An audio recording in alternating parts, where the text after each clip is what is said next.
Welcome to this episode of the $1 Million Mastermind. I'm Larry Weidel, and before we get started, if you want to know exactly how to win again and again, go to weidelonwinning.com/webinar now to watch something I've put together for you. Now let's get going into this episode of $1 Million Mastermind. I am here this afternoon with my good friend Tonia Poe. Hello, Tonia. Hello. Thanks for coming back. Tonia is one of our most popular guests of all time on our $1 Million Mastermind podcast. And I wanted to get Tonia to come back and go through a couple of subjects that just kind of come up as related to, like, topics related to different areas of winning. And it's just really good to revisit these things from time to time. So you can, it's like sharpening your knife, because you have to deal with these things. You get confronted with them, what to do in this situation. And you can't remember everything all the time. So it's good to review them, freshen them up, and then possibly understand things and their applications in even bigger, wider areas, so you can get more benefit from your knowledge. And one thing is about the principles of managing money. So Tonia, you ready to jump into money management? Yes, let's go. Well, as far as a money principle, here's the point I want to make. You don't have to be from, it doesn't matter that if you're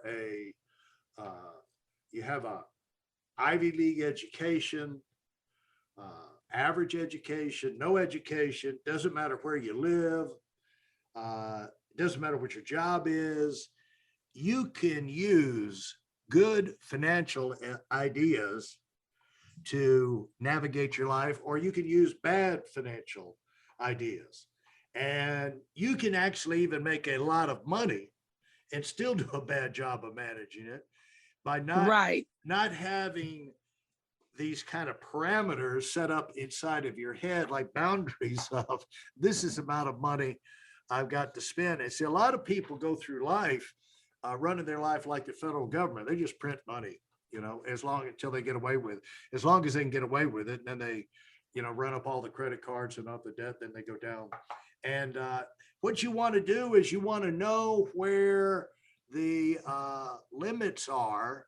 You want to stay, as long as you stay inside the limits, it's stress-free. You can make stress, or you can release stress for yourself, but it's nice to give yourself a margin for error. Life is unpredictable. You don't want to blow your whole plan because you're living on the ragged edge. Yeah. And you like to be compounding towards financial independence individually, or a lot of financial stability if you're a company. You want to be your own boss. You don't want to be jerked around. And so a lot of this has to do with the money ideas you use. And just because you've got a great education in other areas doesn't mean that you've got right. And also, just because you know what to do, if you don't do it, that information is not going to do you any good. So I just wanted to get the idea of making good decisions with money and put that on the table. Okay. And let's do it. Interested in what your take is as I kind of went through some of those things. And again, when we go about topics, these are going to be not hour and a half discussions. These are going to be like 8 to 10 minute type little snapshots of different subjects. So when we talk about money, and money management and being a good steward, that type of thing comes out of the Bible with the money that goes through your hands. This thing of paying yourself first is a concept most of us don't grow up with. Yeah. And what I realized through paying myself first is I can have a conversation with people about it. You can, start to see the fruit of your labor really matter, because you can't measure, how hard you're working with the things that you purchase. You can't measure how hard you're working with the liabilities that you accumulate. But when you have your assets growing and your assets building, you can have a conversation with people about that. Look what I've done with my income. It's just a choice and a decision, but so many people are not making that decision because they just we're not taught that way. And I just made a decision that at 34 years old, I made a decision that I was going to learn about money and I was going to create some wealth for myself. And the thing about it's amazing how stupid the amount of this information is about money, and how hard it is to get like basic information. But paying yourself first means that you're going to make sure that you put aside out of a paycheck that you get or revenue that you get, especially entrepreneurs. You're always feeling like, okay, I'm behind the eight ball right now and I'm just barely making it. I'm going to spend everything. But then down the road, I'm going to have huge, I'm not even putting hundreds of dollars away now, but down the road, I'm going to have an extra 10, 20, 30 grand a month to save. But somehow that never comes. At some point, you got to start the discipline and the habit right from the beginning, because tomorrow never seems to come on that unless Right. you start with what you could start the habit, Right, definitely. and that's what pay yourself first. But it's amazing the bad information out there and how ignorant you can be. I remember I thought I was being a great money manager when I first started out of college. I would save up money and then I would go buy furniture and pay cash for it. I said, well, I didn't use a credit card. Yeah, but you spent all your money, dummy. Right. You spend all your capital. You have no money. You're back to zero. Like, I thought I was being a great money manager. But the thing is, like even Tony Robbins, what we're talking about here is just like basic personal common sense. Stay between the boundaries. Start disciplining yourself to take care of yourself, because tomorrow, do it with what you've got now. You've got to convince yourself, give yourself permission to go ahead and do that, put that money there, because rather than putting it off to tomorrow. And the thing is that even with companies, you see people, they don't get this, they don't do it in their personal life, and so they don't do it in their business life. They create problems for their company as well. And there's a lot of big companies that go bankrupt, folks, and because they're not managed carefully. Remember Rick Williams was earlier CEO of the company, and I remember talking to him about his boys one time, and they just made a trip up to Alaska, and they're like 12, 13, 14 years old. And he said, yeah, I'm real proud of them. He said, I think they're going to be savers. Of all the things that, he could have talked about with those boys, was they're going to be financially solid, and I thought, as a financial guy in the company, it was interesting. He was passing that on to his kids from an early day. It's one thing to learn to earn money as a kid. It's another thing to learn to save money as a kid, and the quicker you can get that in your children, you can get that in yourself, the better you're going to be, because it gives you a cushion against the calamities of life. Somehow, when you've got some money to cushion the blows in life, you don't panic quite as much. You're not as neurotic as when you're living on the ragged edge, are you? Hey, listen, there's a lot of information online, but there aren't a lot of people who've actually done something. In my case, I've actually built a successful business that's accrued over $5 billion in assets under management and has done well even during trying times. Now, if you want to know exactly how I've done this, go to whiteelementwinning.com/webinar now. I've compressed a decade of learning into 5 short weeks just for those of you who want to give yourself an incredible advantage and are tired of waiting and watching others move up. Exactly. No, not at all. And I have a 15-year-old daughter, and I've been probably since she was 10, I've been going over how money works. And we'll go through that. And she gets an allowance, um, uh, about $250 a month, and that money, she has to use that money for not for lunch or anything like that. That's her money. I'll still pay for lunch, but what she has to use that money for is anything that's coming up that she wants to buy. So if it's a Valentine's Day, if it's Mother's Day, Christmas, Father's Day, and then whatever little things that she might want through the month. So what she's had to learn is to save her money. And so she has a checking account, and a savings account. And I just got her a credit card with a little $500 limit on it. She just turned 15. And I told her, this is for emergencies. This is not for you to charge this and then turn around and you have to pay it off with your money. This is for an emergency.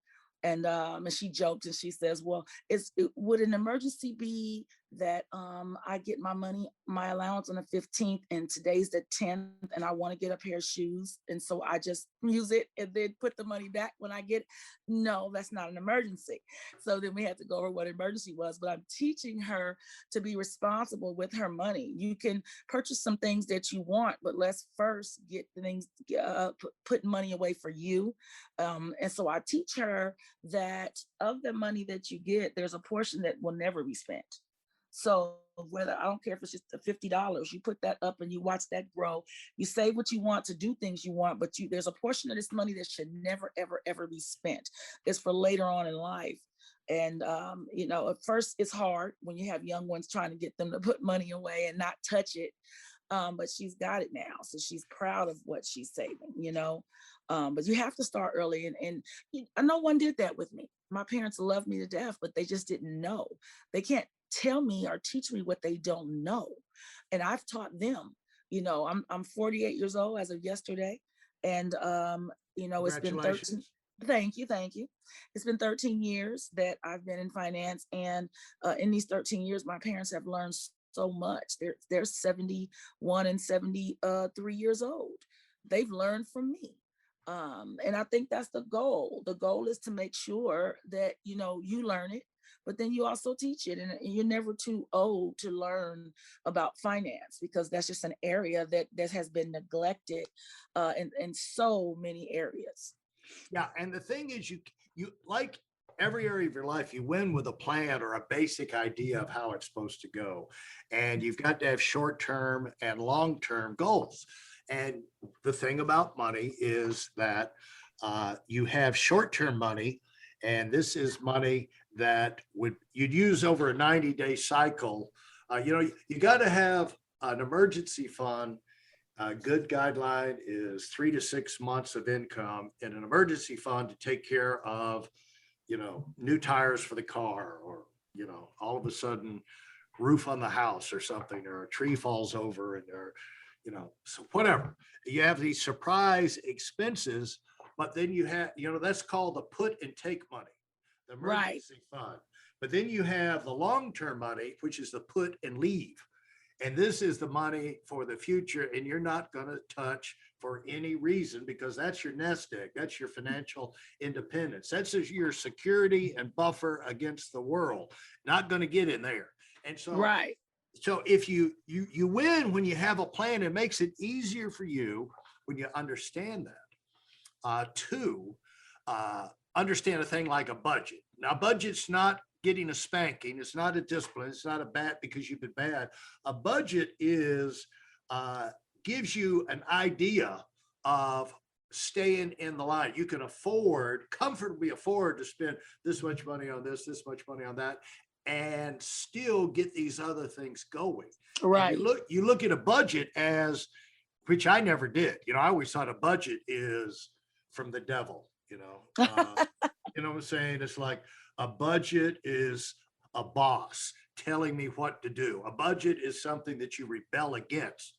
No, a budget is your friend. A, Right. a budget helps you know where the edge of the cliff is so you can move through life, making decisions, spending money, buying things, doing things, and know that you're within the range of where you're not going to go overboard like the federal government does. We can't run up these $10 trillion deficits.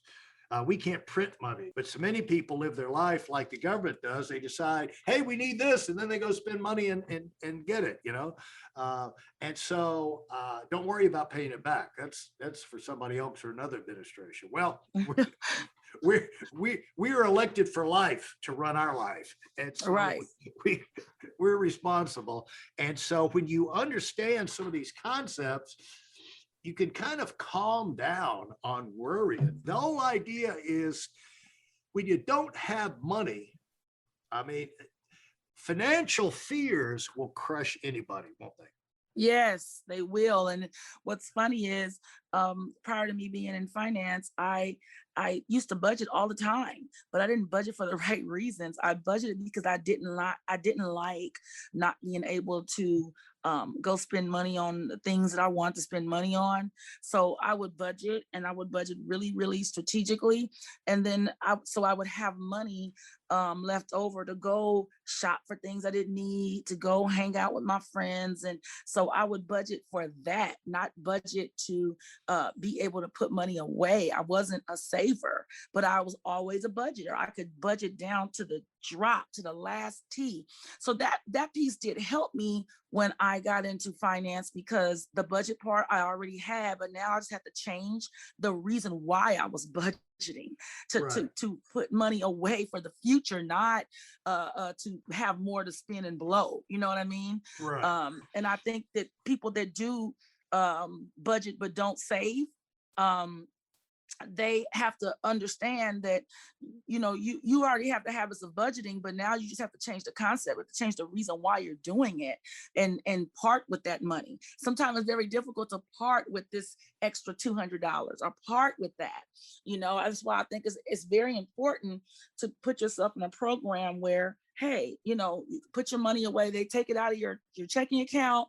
They put it away. As soon as it hits your account, they take it away. So you don't even have time to look at it and figure out what you're going to do with it. Just set it that way to where it's automatically coming out. You get paid on this day. Hey, what percentage do you want to come out to go directly to your savings account?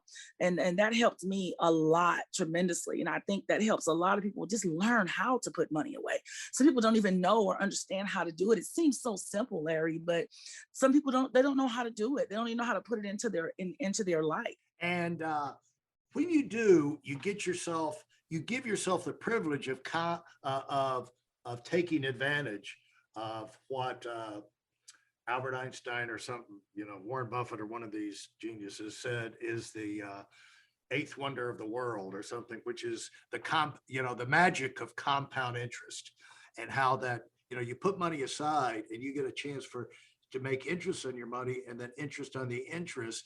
And for those who don't know the rule of 72, you take your interest you're getting, return on your money, you divide it into 72, and that tells you how many years it takes to double. So even if you're getting 6%, that money is going to double in 12 years.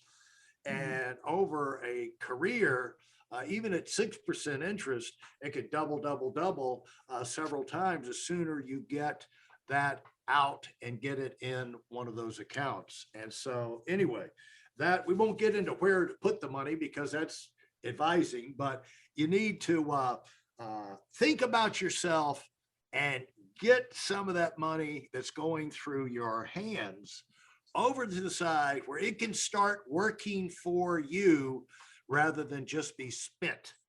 And Right. give yourself a much greater peace of mind, and also make you a better decision maker at work. Any last word on money? Um, just, I read a book one time that said that, money is a concept made up in your mind. And I thought that was the craziest thing, the weirdest thing. But when you think about it, it's true. Because if you want more of it, there's a million ways to create a situation where you can go get it. It's just how bad do you want it? If you want a better life in the future, it's a matter of taking the right steps to secure that with the money. Put it up. Learn how to have your money work hard for you instead of we always being the ones to work hard for the money. The information is out there, Larry. It's just, there's so many books, just not enough books being read on the topics and on the subjects. We have to take initiative to change the direction of our families. I took a step, and I took a vow that there would be never another broke Poe, in my family, as long as I live and beyond. And this is due to the education that I started to receive at 34 years old, now being, 48, and passing it on, getting with my child. So I just think that a decision needs to be made about, really a serious decision about what you want your legacy to look like. You only have a certain amount of years on this earth. And what are you going to do with them? You dictate, literally, as long as, your Heavenly Father keeps waking you up every day. You get to tell what your life is going to be like with the choices that you make. And I think people just need to choose to be more aware of their finances and get the information that they need to change their life, Larry. Excellent. Hey, thank you, Tonia. It's just excellent insights on money, folks. Make it a priority to start moving to make yourself financially independent now. If you enjoyed what you've heard and are dead serious about finding out for yourself exactly how this works in the real world, I've taken the most valuable business lessons I've learned over 40 years and put them into something for you to watch. Go to whiteelementary.com/webinar now in order to move up as fast as possible. I'm Larry Weidel, and I run the $1 Million Mastermind. Go, go, go.